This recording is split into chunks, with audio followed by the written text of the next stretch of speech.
Hi, this is Dean Radcliffe, also known as Deanius Devius, and this is my first tonic cast, where we use the wonderful Tonic interactive notebook to explain topics at the intersection of math and coding. This is Lesson 1, Random Values Normally Distributed. Math.random, the function, works pretty well at times, but it's only useful for producing a certain kind of random number. One that is chosen with uniform probability from the range 0 to 1. So you get numbers like 0.399999, etc. However, sometimes in generative testing, we want to create numbers that are on average close to a number, but with deviations distributed along a normal distribution, aka bell curve, aka Gaussian distribution. Or perhaps we want to simulate errors that are random but occur at a constant average rate, and we'll use the exponential distribution. There's all kinds of distributions. But in this lesson, let's use the Gaussian, and let's explore some mathematical tools which help us transform numbers from the set of 0 to 1 inclusive into numbers that are normally distributed about a mean. Take IQs, for example. Regardless of whether they actually represent intelligence, IQs are numbers normally distributed about an average of 100 with standard deviation 15.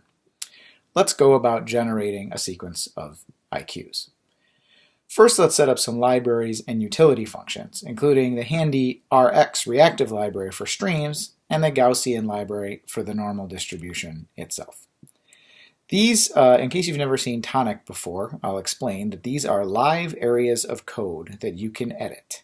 I'm not going to edit them during the screencast, but when you get this, you can hit this clone this notebook button, and then you can make these edits and then cause them to run by clicking Shift Enter. So all we do is set up the libraries we need, write a tiny little step function. We'll see how that's used later. Here's an example now. And a show function that takes all the individual values, lumps them into an array, and gives them to console.log. So now we are ready to go. First, we have to define the IQ distribution by giving the Gaussian function here the parameters of our choosing. So this takes two numbers, a mean and a variance, and we know from basic statistics that you square the standard deviation in order to get the variance. So this gives us an object back that has different methods on it. The first of these methods that we'll look at is the cumulative distribution function, or CDF, right here. The way to interpret the CDF is that it's how you determine what proportion of a population falls below a certain value. It's by using a CDF that we say that an IQ of 130, which is 2 standard deviations away, is a 95th percentile IQ. So CDF of 130 is 0.95. That's the 95th percent. So we can write a little loop, essentially, like a loop. We're going to say for IQs from 65 to 135, stopping every 5, let's display the IQ itself and the value get by calling iqs.cdf of that IQ. Now, when you look at this, you don't see all the values. If you see this, you just need to open the array. And now we can see the values. What does this tell us? Well, here is our 100 IQ at the 50th percentile. And then over here is a 2 standard deviation IQ. So in fact, it's 97.7 percentile. And down here, a 65 IQ, which is at just about the 1th percentile. So this is interesting because percentiles are always numbers between 0 and 1, and so are our random numbers. Could we run a CDF in reverse? In fact, we can. This method is called inverse transform sampling, and it is used to find, for a given number between 0 and 1, what IQ has that number as its percentile. So this is called using the PPF of the distribution, and it essentially inverts the CDF. So don't get lost in the acronyms. Let's look at the concrete example. So the domain, or the set of numbers we can plug into the PPF, are numbers from 0 to 1. So we see that. And let's do 14 divisions. And for each one of these, look at the PPF's value of that number. So ignoring this first outlier, because there actually technically is no PPF at 0, we see that every step we move closer to an IQ of 100. Every percentile, this is a 14th percentile, a 21st percentile, a 50th percentile, we're moving up towards a 100 IQ and then falling off. So you see that in order to get an IQ higher than 121, only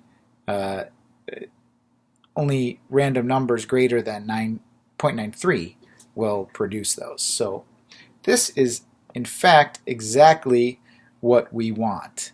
So you notice that these numbers are exactly like how the CDF were, except in reverse order. We see the IQ on the right and the percentile on the left. So now that we see CDFs and PPFs, we can go to our finale. And in our finale, we create a stream, potentially infinite, of random IQs, and we say take 10 and show them. And here are our beautiful IQs that are clustered around 100. Numbers that are very far from 100 are very unlikely. We've only taken a few samples. I'm going to re-evaluate this. It might take a second, but I'll hit Shift-Enter. And of course it scrolls. And here is a new sampling of IQs, again clustered towards 100. And to break down this code, we have an infinite repeating sequence. For each member of it, we create a random number. So we have an infinite sequence of random numbers. And then we turn those random numbers between 0 and 1 into IQs by running them through the PPF. And then this being an infinite sequence, we take only 10 of them. So I think that's quite beautiful. We have implemented a random variable in statistics using a generally available source of randomness and mapping it through a percentile point function, or PPF, of our choosing. I think the thing that sums it up nicest is if we look at this chart, or actually a plot, showing the relationship between the three different functions.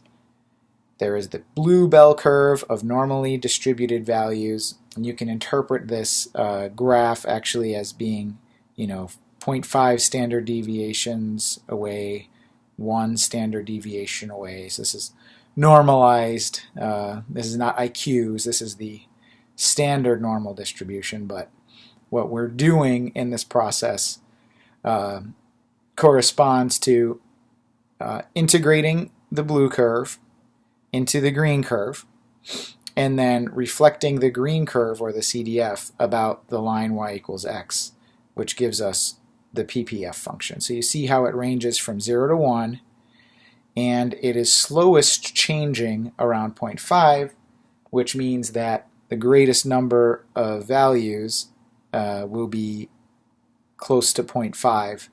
And you can see that there's such a tiny sliver when you get down towards 0 or 1, that in order for you to draw a random number that is 2 standard deviates away, there's only a very small portion of the 0 to 1 spectrum that deviates that far away. So, quod erat demonstrandum, as they say, dear reader.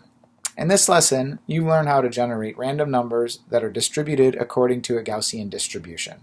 Also, if the RxJS library was new to you, congratulate yourself for learning that as well. Now, get up and stretch and play some ping pong. Thank you for joining me on this inaugural Tonic Cast about this fun and important topic.